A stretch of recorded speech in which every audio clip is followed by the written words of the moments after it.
From the Great Basin to the Rockies to the four corners of Utah, Colorado, Arizona, and New Mexico. Welcome to KMMU Main Street Media Utah.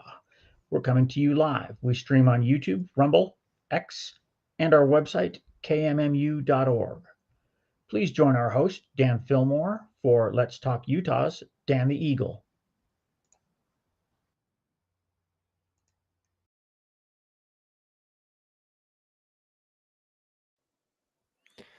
What is up, YouTube? Thank you so much for tuning in again every Wednesday at 4:34. Dan the Eagle. Today we have an awesome show lined up for you with an amazing guest. It's going to be her first time appearing, and she's not a super well-known name in Utah, but she will be. Everyone is going to know this lady by the end of this interview and in the next couple of months. Lots of big things are happening. Make sure you like this video, subscribe to my personal channel, Dan the Eagle _76, or Main Street Media Utah, KMMU, Let's Talk Utah on X, Rumble, or on their YouTube channel. So without further ado, the person that I have on today is named Olivia Dawn, if I'm not mistaken with that last name. Olivia Dawn is a wife and mom to two little girls. She has served in every level of the Republican Party, including state party secretary, Davis County party secretary, fundraising chair in her county, and more. She has extensive experience as a data analyst and a manager for systems and organization in multiple companies. She's passionate about accessibility, transparency, accountability, and being able to work with anyone who needs her. And that's what we talked about a lot on our phone call before, is her big message is accountability and transparency in government, specifically with Republicans. So without further ado, we're going to bring on Olivia Dawn. How's it going, Olivia? It's going great. How are you doing, Dan? I'm great. Thanks for being on here. So, thanks for having me.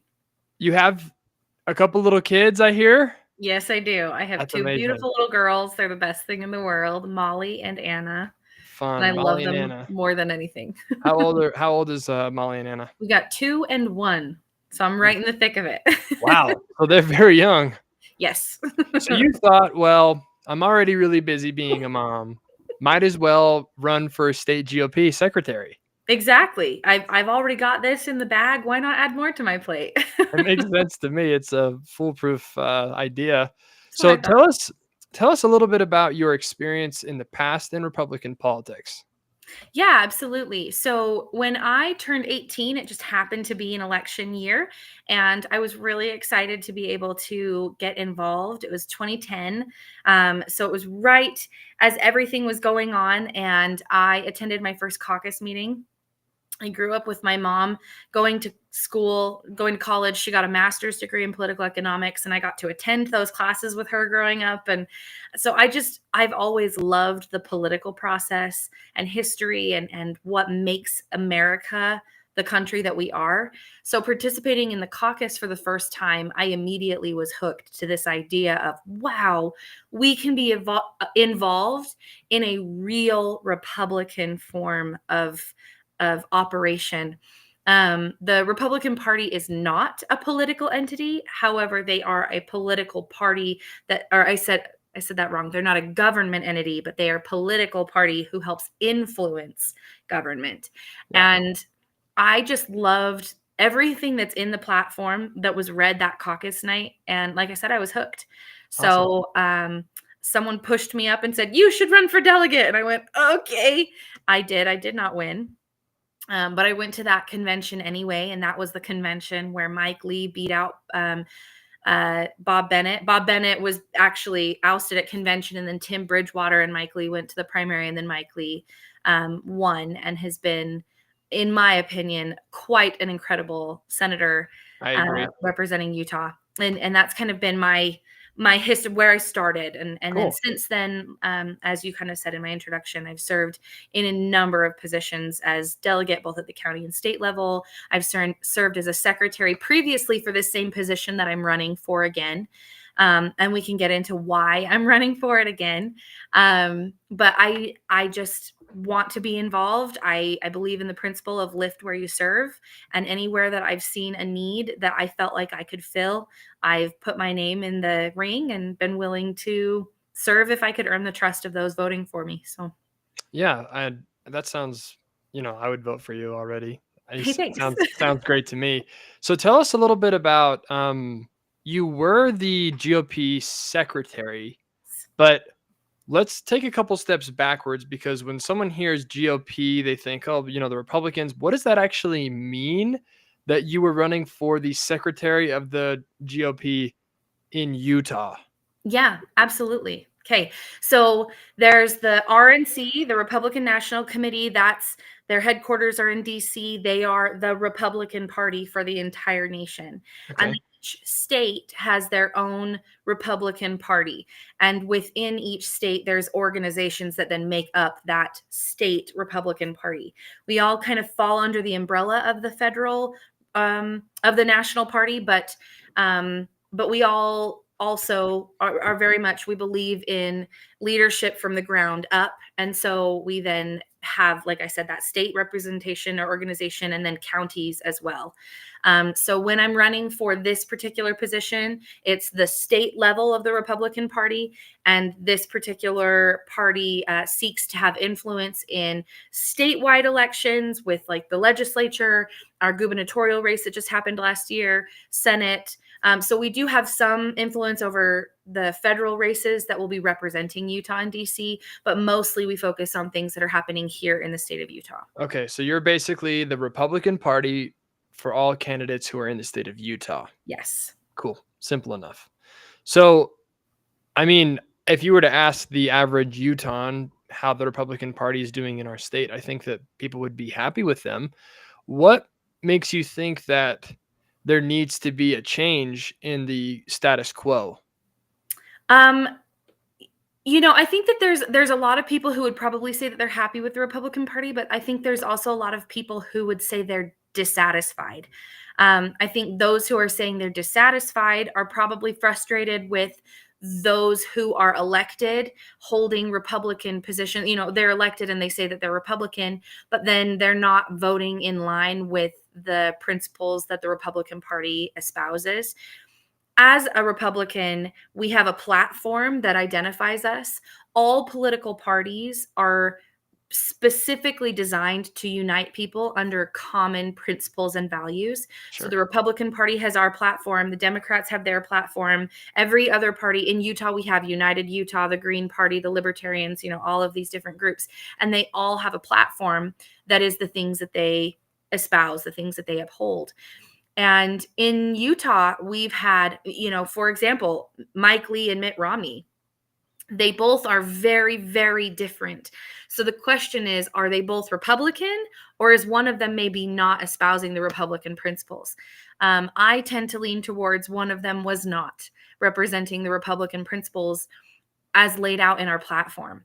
And so what I want to do as an officer within the Utah Republican Party is to uphold our party documents that dictate a very specific way that the party should be organized and managed, which as secretary, it's the nitty-gritty stuff that I would be doing, is the organizational stuff more than anything. But also I want to make sure that we are uniting fellow Republicans with that platform. And if there are people who are truly dissatisfied with the way the Republican Party is being represented in the elected officials that are going forward as Republicans, I want to kind of highlight this platform and help people across the state recognize, okay, this is the party for me. That is a platform I align with. And if not, graciously and sincerely invite those who are dissatisfied to find somewhere else where they feel they fit better. That sounds awesome. If there is a candidate, I guess, because you said that most of what you do is state level. Mm-hmm. And so Mitt Romney didn't really have to do much with the state GOP, I'm assuming. He's elected in the state of Utah, so we still facilitate. So the Republican Party has our conventions that pick the person who will then appear on the ballot as Republican. So the state GOP did pick Mitt Romney. He ran, and I believe he ran unopposed the most recent time he ran. I can't remember all of the specifics there, but yes, in our closed conventions that only have delegates elected at caucus participating, there's a vetting process that then allows for people to be elected at that convention, and then they go on to either a primary or the general ballot, depending on what their vote totals were and how that all played out. Well, let me ask you this then, because I think Mitt Romney is obviously the biggest example that, of someone who would not be considered very Republican. I mean, you look at the way he acted on COVID, on immigration, on Black Lives Matter, on impeachment of Trump. It was like basically a nicer Democrat. That's how it appeared. I don't want to get you in trouble, so you don't have to answer this question. But do you see any Republicans in the state of Utah that are in the government of Utah that follow under that same kind of rubric? Yes, I do. There are. I would be happy to discuss all of this, and I don't hide a whole lot behind these types of things. So I will speak frankly, but I think there are definitely people who espouse very similar beliefs to Mitt Romney. So I think that is something that I would really care to see replaced. I think our governor probably espouses some of those same Mitt Romney tendencies. Yeah. Well, yes. And there's several people in the legislature who say that they're Republican, but when they vote, they don't align with the Republican platform.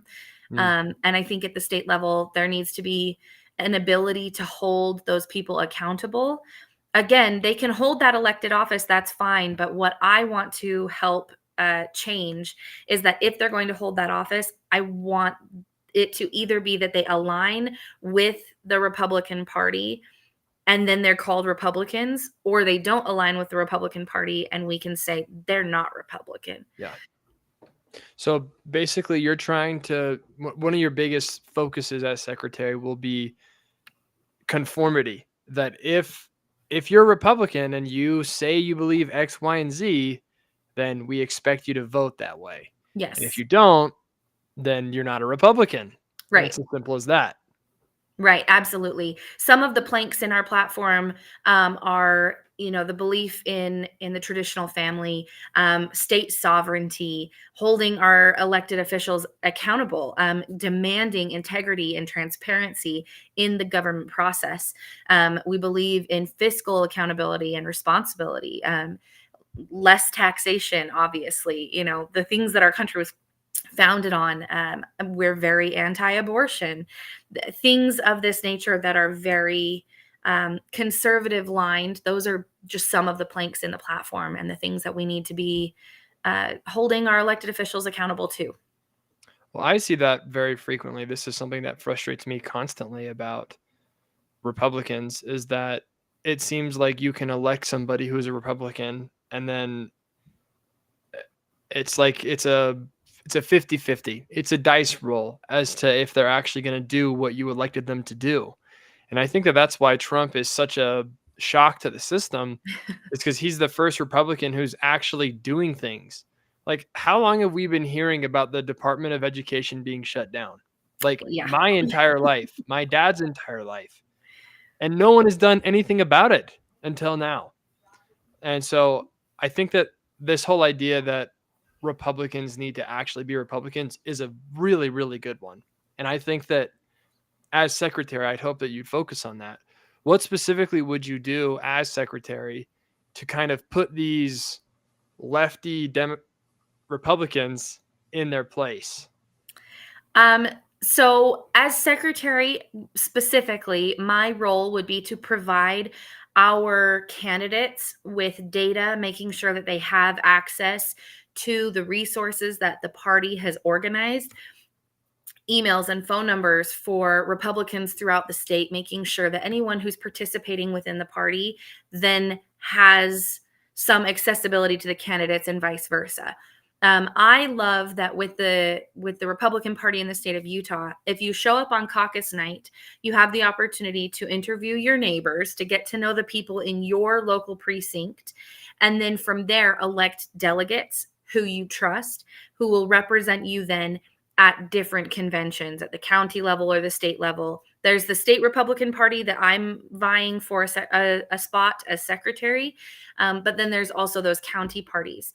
And my job at the state level would be to reach out to those statewide candidates, anyone who kind of falls under the purview of that state thing. So anyone running for Senate or anyone running for Congress in any capacity, but also some state legislator positions that go across county lines, or the governor's race, the state auditor, the attorney general, things of that nature. But then also working with those county parties to make sure that they have support as they're working at their local levels. So That way, candidates across the state will be receiving that help. is it so basically when you say help and information, it's just like people's emails and stuff? That's one of those things. Yes. So the party itself can do marketing and campaigning for our candidates, but also then providing either financial resources, the assistance with like promotion on our website, doing robocalls for them, again, providing them with contact information so they can do things on their own. We are the idea of the party is to be a tool that these candidates can use, Sure. but also being a tool that the delegates and the electorate can use to trust that we have vetted those candidates to be in line with our So platform. talk about more of the vetting then, because from what you're saying, it sounds more like you're just supplying the people with the resources. But are you actually selecting these people and not letting the bad ones go ahead? So these people are selected by groups of delegates that, like I said, were elected at caucus night, and they when they arrive at a state convention will be provided with candidates who are seeking nomination. And the idea behind this is that we will read the platform, that we will say, look, here are the principles that we align with as Republicans. You as Republican delegates now have the opportunity to elect someone to represent us according to that platform. And then from there, we provide opportunities for vetting the day of, as well as, like I said, access to candidates in advance so they can reach out to those delegates. Like I'm doing right now, I'm sending emails to delegates on a regular basis, asking them, because they're the ones that will vote for me. If you're a state delegate in the Utah Republican Party on May 17th, that's when our state convention will be held, where we will elect new officers. And I am seeking election at that point. But right now I'm able to kind of send messaging out and say, hey, this is who I am. Here's why I want to be representing you. And then it provides an opportunity for delegates to then come to me and ask me questions and make sure that we align, so that we can make sure that so we can make sure that people hopefully align the best. Now, one of the reasons why this particular process has not worked completely in the state of Utah in recent years is because there was a law passed several years ago that tries to circumvent the private political affiliations that we have. Our Constitution in the First Amendment says that we have a right to association. That means that within private organizations, churches, political groups, businesses, that we have certain rights to be able to associate with like-minded people without the infiltration of the government or without undue force on those organizations. And the state of Utah passed a law saying that if you wanted to be a Republican on the ballot, you could go through the convention system that allows for this vetting process and these delegates to be able to get to know the candidates better, asking them questions one-on-one, having town halls, kind of forcing these candidates to be accountable. You can go that way, or you can collect signatures and go to the ballot without. And the reason why the signature path kind of gets rid of this whole vetting process, they claim it doesn't. But what happens is if you're gathering signatures, you can't go to all the doors yourself as a candidate, knock on the door and say, hey, will you sign my petition? Here's why you should vote for me. Unlike when you do like a Zoom call or a robocall, or you put out an email and you ask for feedback. you then are just getting people to sign without knowing who the candidate even is. Right. Oftentimes people gathering signatures are gathering for more than one person. They have several petitions saying, hey, you have to sign this because you're a Republican, or, Right. there's a lot of things that have been said that are not true. And so it makes it so that system, the signature system, actually circumvents the process set up for a true representative organization, so that our delegates who are doing the work to vet people to make sure they align with the platform are not actually able to have their Right. voices heard. We talked about this with Trent Christensen a couple weeks ago. Awesome. What is it? SB 365 or something like that? 3 something. Everyone's been complaining about it ever since then. And I think Yep. there needs to be some serious efforts to kind of take it back. The Yeah. current secretary of the GOP, what is she doing well? What would you do differently? Yeah, so our current secretary, when she ran for this position, she ran on her experience with building data systems, with her excitement for wanting to rebrand the Republican Party, and for wanting to build a website that is actually functional. Those were the things that she ran on. Now, if you go to the website right now, it's utgop.org, and you look at it, it looks friendly enough, but as you're trying to look for things, it's not nearly as manageable as you would hope it would be for a secretary who 2 years ago ran and said that she would build a system that people could operate and use easily. She also has not maintained documents that she needed to maintain. And okay, so those are the things that she ran on, right? As secretary, one of the main jobs of the secretary is this nitty-gritty maintenance of data, making sure that the delegate lists and the voter rolls are both maintained and available for candidates and for other members of the Republican Party to work and coordinate with each other. Our current secretary has delegated that responsibility so far away from herself that she doesn't even have oversight of it. She's given complete responsibility to someone else. And when you ask her for that information, she's the point of contact for it. And every single time she has to reply back and say, I'm sorry, that's not me. You're going to have to reach out to someone else. Oh, hold on. Let's wind back just for a second. Yeah. So her main job is to give people information.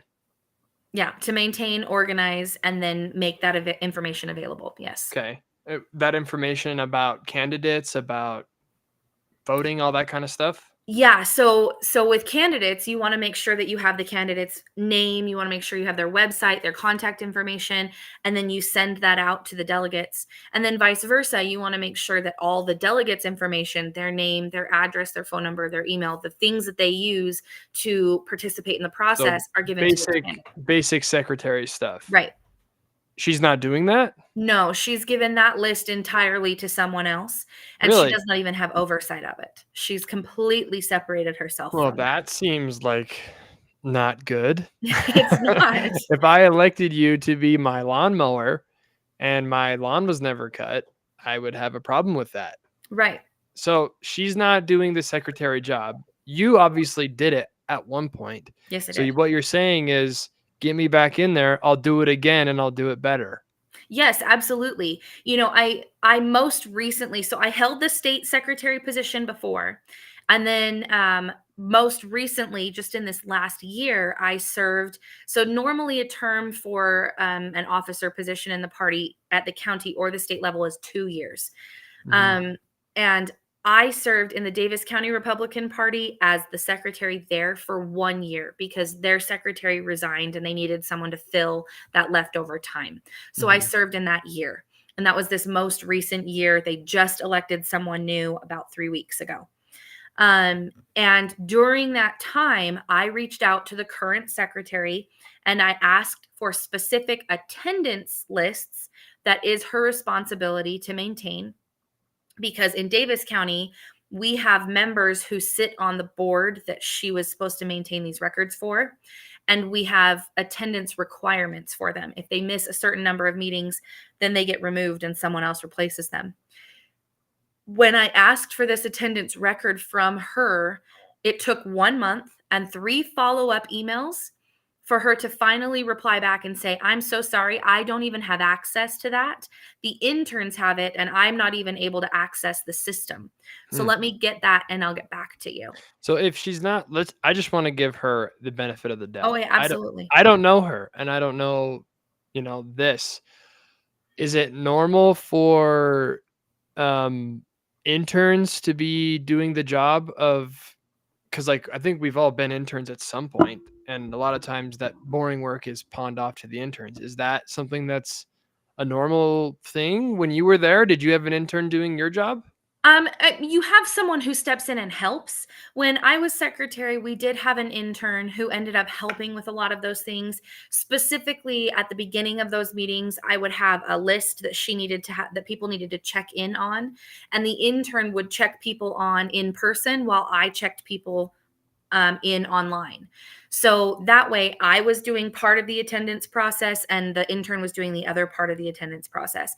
But at the end of that meeting, I removed the intern's access completely and the document was solely my own. That way the intern could not go in and make a mistake intentionally or accidentally.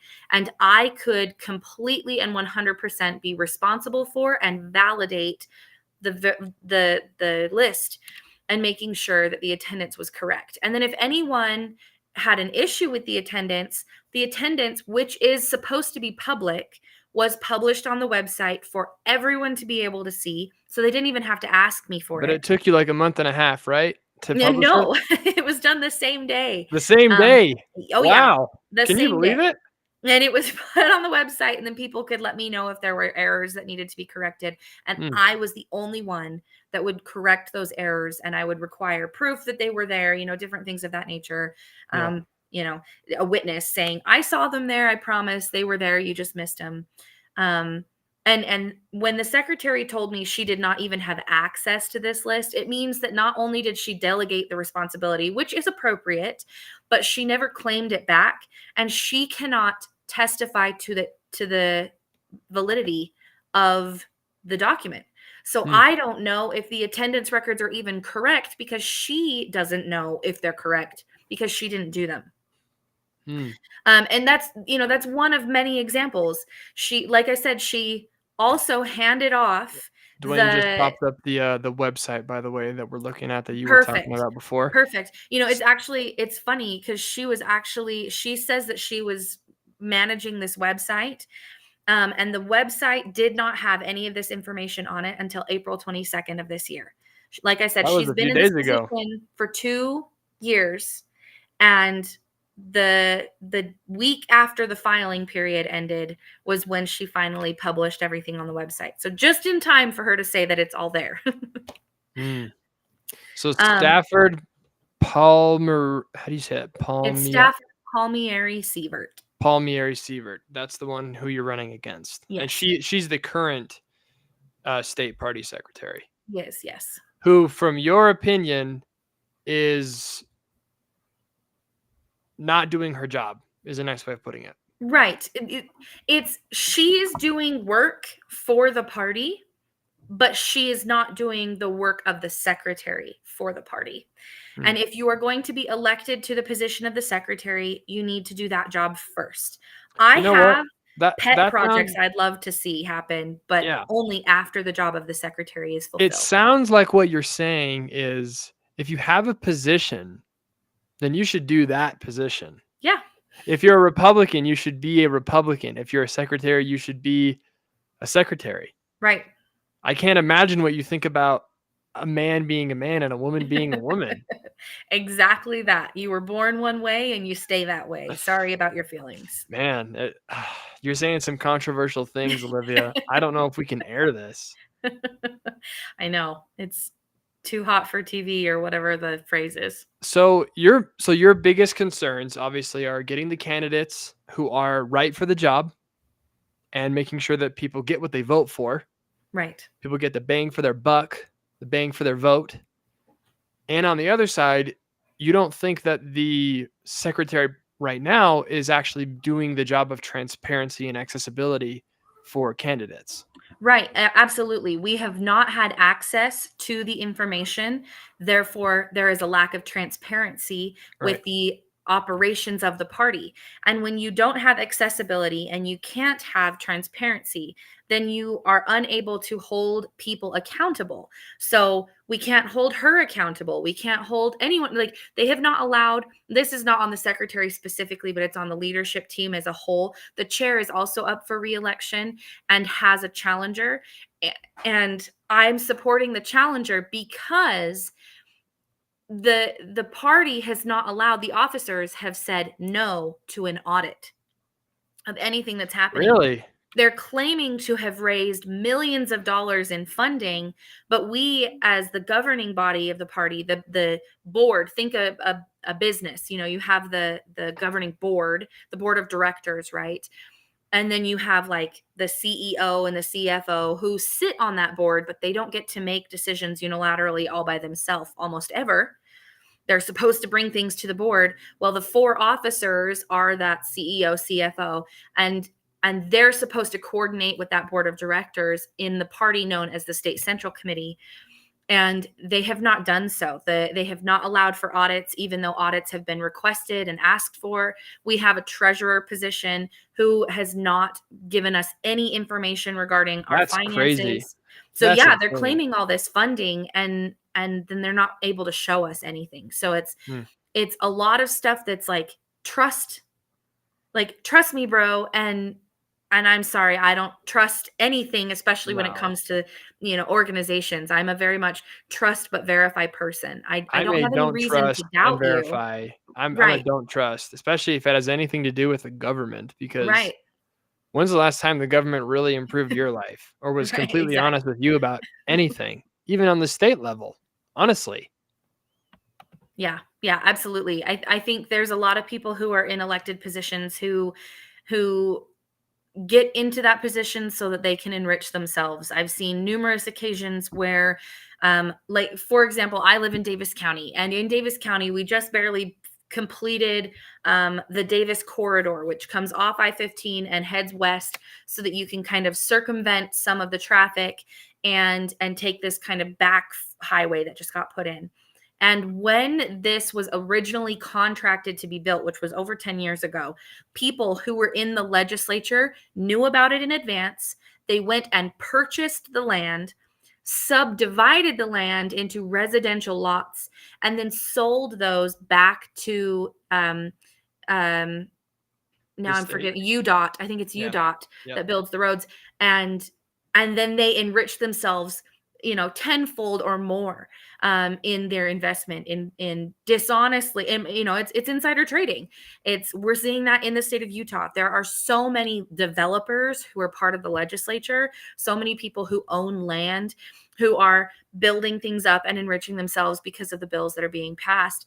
And this is the type of thing that, as the Republican Party, we should be holding people accountable for. We should be expecting this transparency and demanding integrity for our elected officials. And are you allowed to do that? Say a senator does that. Are you, as the secretary, let's pretend like you're the secretary again. Okay. Are you actually allowed to step in and say, hey, I think you're doing something fishy here? There is nothing in our documents that prohibits me from doing that. During an election cycle, there is a certain level of, neutrality for the officers, because as an officer, as the secretary, I'm supposed to provide, up to a certain point, I'm supposed to provide assistance and data to anyone who's trying to run. But once they've reached a certain point in the process, then we can stop providing that assistance if they didn't meet the parameters within the party. And what I know is on the horizon for the party, because the state is currently at different counties electing new representation for that governing board, the State Central Committee or the Board of Directors. And there are members who are being elected to represent all 29 counties on that board. There are members who are working to put things in place that will hold people accountable more directly and allow for all of us to be able to hold them to the mat if they're not doing what they should. And also as an officer outside of election time, so that there's, we can have fairness during elections. I do understand that neutrality, but outside of that election time, there is a lot where I can speak as anyone else and say, look, as a member of the Republican Party and as the secretary for the Republican Party, I'm watching this very closely, and I'm seeing things that are not in line. I think that's super important, because I fall into this trap, and I know a lot of people do, that we hate the Democrats so much, and we find them so repulsive, and their ideas so destructive and satanic, that we give Republicans a massive pass. I catch myself doing this all the time. I'm like, well, at least they're not a Democrat, right? Which maybe there's something to that, but at the same time, power is power, right? And when we give these people power, we need to make sure that they are accountable for that power. Right. And we elected them to do specific things, not to enrich themselves.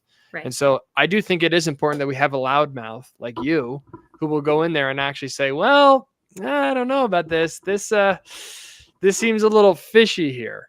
Yeah, I think I've fallen into that trap too, where occasionally I've been like, you know what?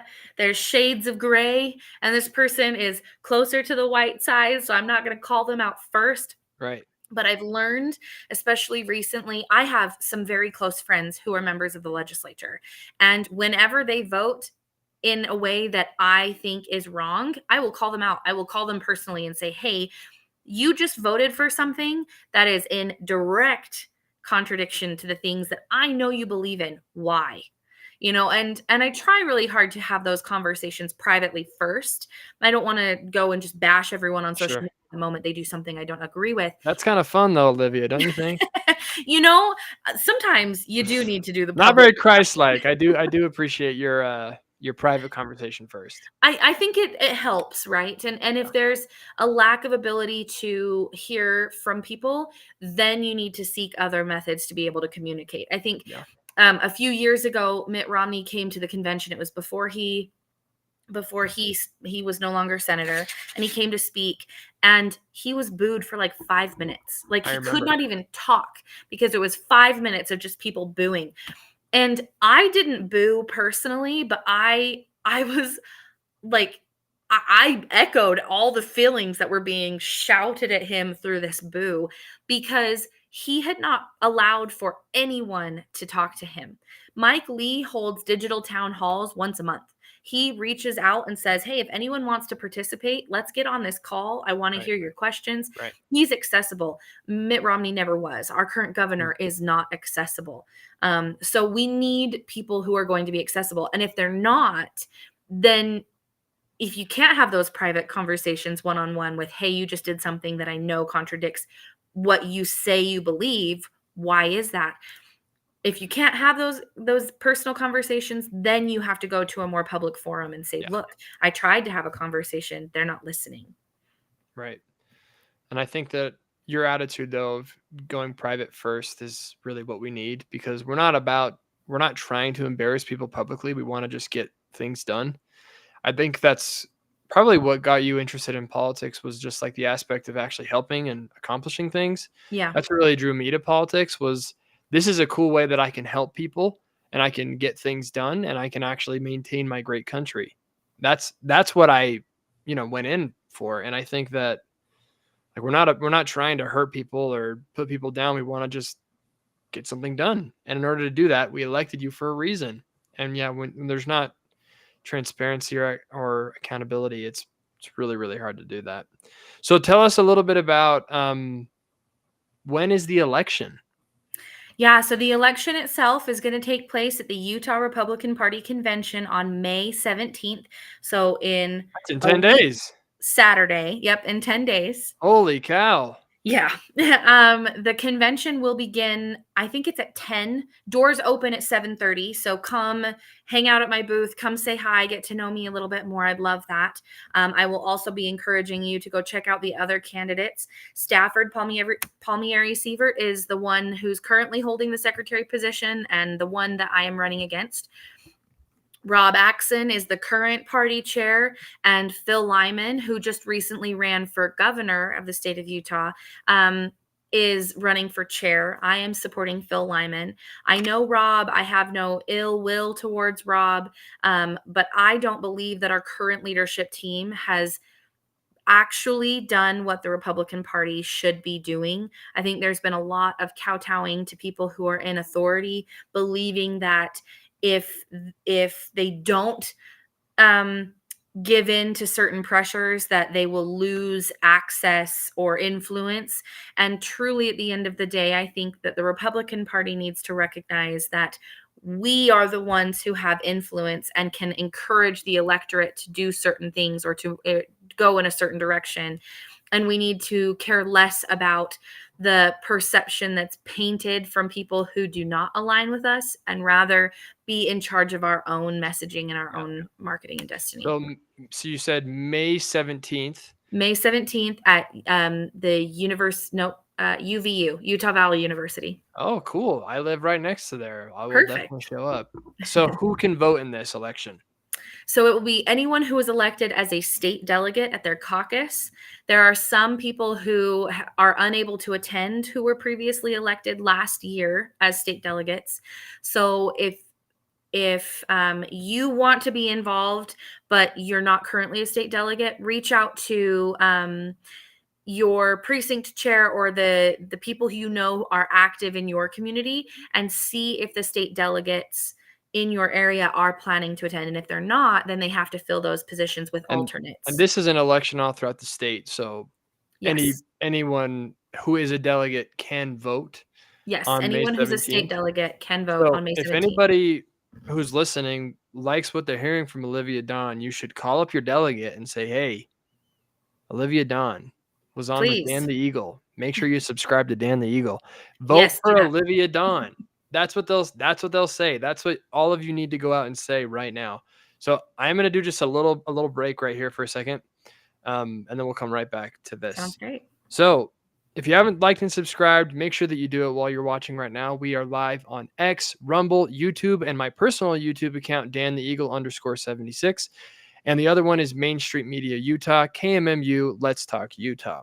Make sure you like, subscribe, leave a comment on our videos. We want to be able to read what you say afterwards. If your comment is unbelievably stupid, we're going to read it for sure. If it's unbelievably smart, we will read it. Any comment at all, we just want to read. We want to hear what the audience has to say. If you want to talk to Olivia or ask Olivia any questions, you can call right now. The phone number is 385-899-2134. Again, the phone number is 385-899-2134. You could ask her about her kids, ask her about Phil Lyman, ask her about how come her bed looks so comfortable. Anything you want, you could ask her all about it. So, okay, back to you, Olivia. We're going to keep talking here. Hopefully someone calls in. I've only had one call in so far. Again, the show's pretty small. And it was a good friend of mine who was calling in because my guest told him to call him. Maybe we'll get lucky today. Maybe we'll get a phone call. I'd love that. What is your message in like a little soundbite to delegates who maybe like the current person personally and want to, they're kind of on the fence? What would you say to them? What I would say is that 2 years ago, when the current secretary was running for this position, she told me what her plan was, which was essentially to work as the marketing director for the party. And I encouraged her not to run for secretary, but rather to have good relationships with the officers who were coming in, and that they could then hire her to do that job and be paid for it. She decided to run for secretary instead and has operated as the marketing director, listing herself on the website as a consultant instead of the secretary up until this last Saturday when someone pointed out that it was listed wrong. If she has influence over the website, that means that she intentionally did that. Instead of having secretary listed, she put consultant instead. So that is misleading. That's disingenuous, and it's not honest. So I don't know what her motivation was for doing that, but she is not doing the job of the secretary. And in an organization that is the size of the Utah Republican Party, that has as much influence as we do in elections, we must have a secretary who is doing the job of the secretary first, who is aligned with our platform and who will promote those principles in everything that they do. And that is me. And you've done it before. Yes, I So have. it's actually not a very hard pitch. It's almost like the pitch that Trump made. My first 4 years were great. Then you got sleepy Joe Biden, and now we put him back in. Yeah, So very much so. maybe we'll have the great American comeback of Olivia Dawn. And one thing that I've been telling people, because I've been asked by a few people if I'm using this job as a stepping stone for something else, if I am committed to staying the full term. The reason why those questions are being asked of me is because our current secretary, in the middle of her term, resigned as secretary to run for the legislature in her county. Really? Yeah, a position in her county opened up and she resigned and decided to run for that instead. How is she still there if she resigned? Because she lost her election for the legislature and we had a special election to replace the secretary. People asked if I would be willing to do it because I knew the job and I could step in very easily. But when she lost, I called her up and I said, "Hey, are you going to run for this?" And she said, "Yes." And I said, "Okay, I'm not going to challenge you." And so she stepped back into the role unchallenged because it was still technically her term, even though she resigned in the middle. So my answer to that question of, am I using this as a stepping stone and will I stay the full term? The answer is yes, I will stay the full term. I did last time, even though while I was secretary, I got married and had a baby, but I still served in that capacity for the full 2 years. Something that we do have in common, Stafford had a baby during this term. So I know what it's like to have a newborn baby and be working as secretary, and now she does too. So we're both moms of young kids. But I'm also not using this as a stepping stone. If God directs me to do something in the future, then I'm not closing any doors to opportunities that might present themselves. But I do not have aspirations for anything right now. And except for the secretary of the Utah So Republican. if a position came up in your county for a legislative position, you would not leave the position. No, I believe in fulfilling my word. I believe in keeping my word. If I'm elected to this position, I need to conclude this entire term before exploring other opportunities. A lot of elections, way in advance if they're going to open up or not. So if I'm planning on running for a legislative position or county commissioner or anything else, I know when those seats are open and I can plan my life in accordance with that. I'm not going to run for a position only to then vacate it to do something else. Well, that makes sense to me. I mean, why would you run for something just to use it as a springboard? And yeah, I would say that kind of sets, what's her name? Stafford? Stafford. Is that her first name? Yes. Not a very normal name, but no, she whatever. She made a joke that I thought was pretty funny that her parents gave her a last name for a first name, so it makes it really confusing. Stafford. Anyways, for Stafford to drop out and try to find something else, for me, is pretty disqualifying. Like, I don't think you should be able to do that. If you commit to doing something that you're elected to do, then you need to stick to it. Like, absolutely. There's no reason that you should be jumping ship. Is this position a paid position or is this just voluntary? It's 100% volunteer, and I would say it is definitely a full-time position almost the whole time.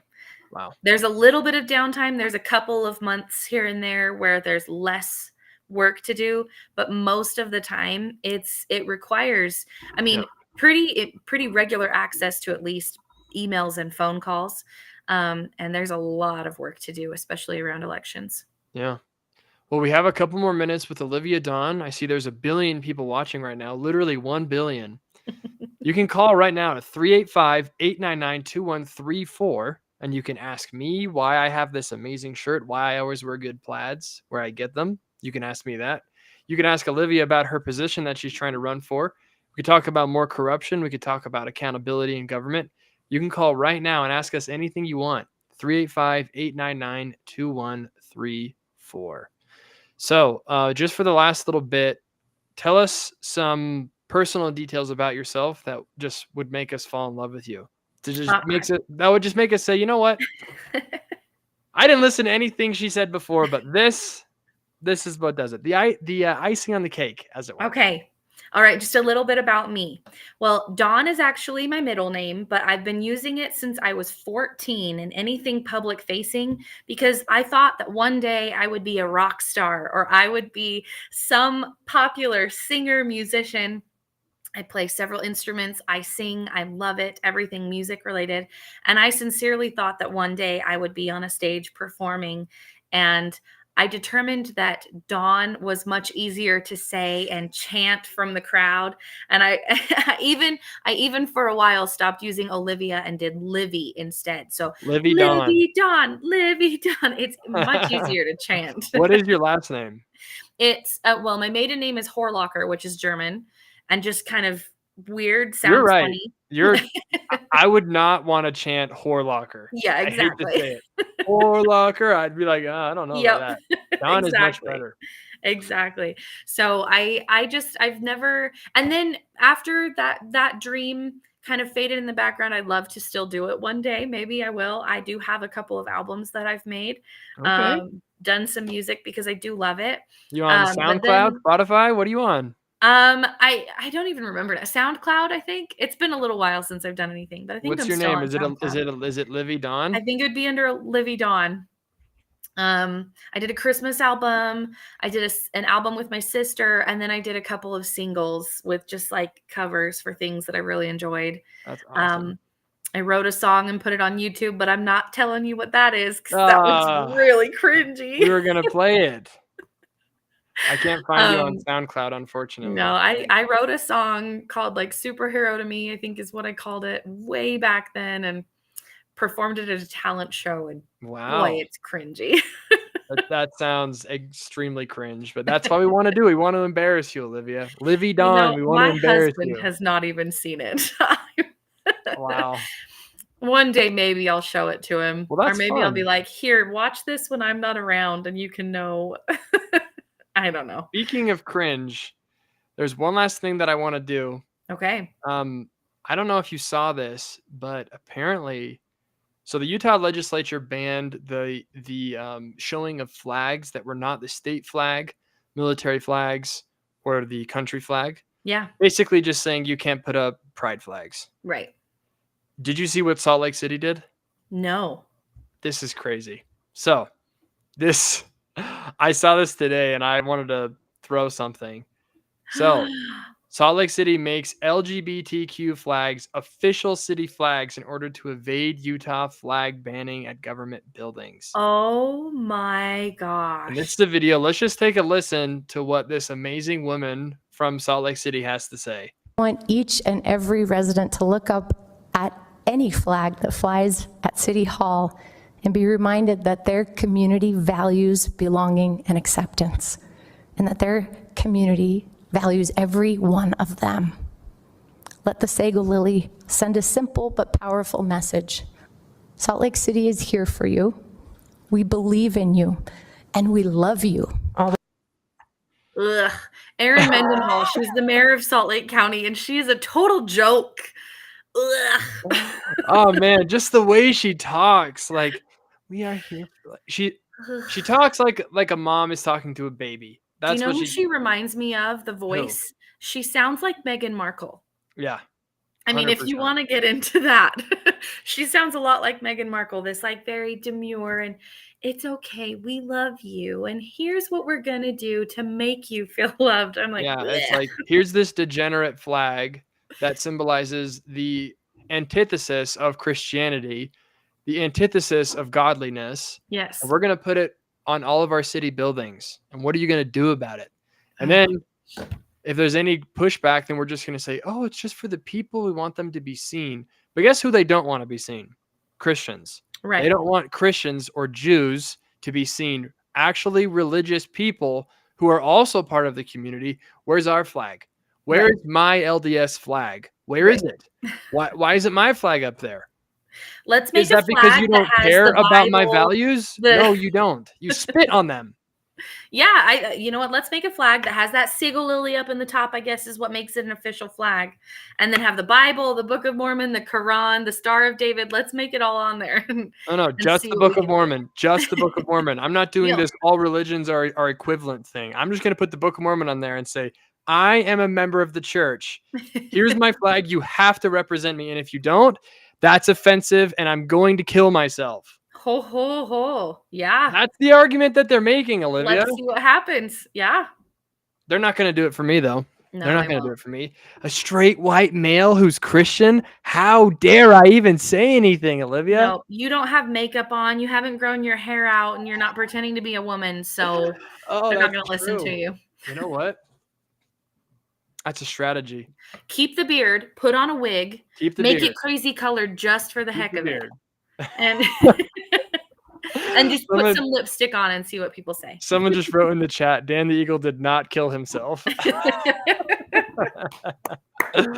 Oh, man, this was fun. Well, if anyone wants to call, we have a couple seconds left. 385-899-2134. You can ask us any question that you want.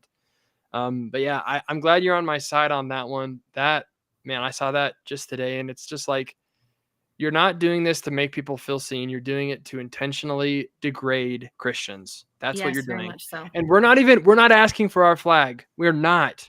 I was saying that because it's preposterous to ask for your own flag. We just want things to be neutral. Can you just go back to just having the American flag in the state of Utah? That's it.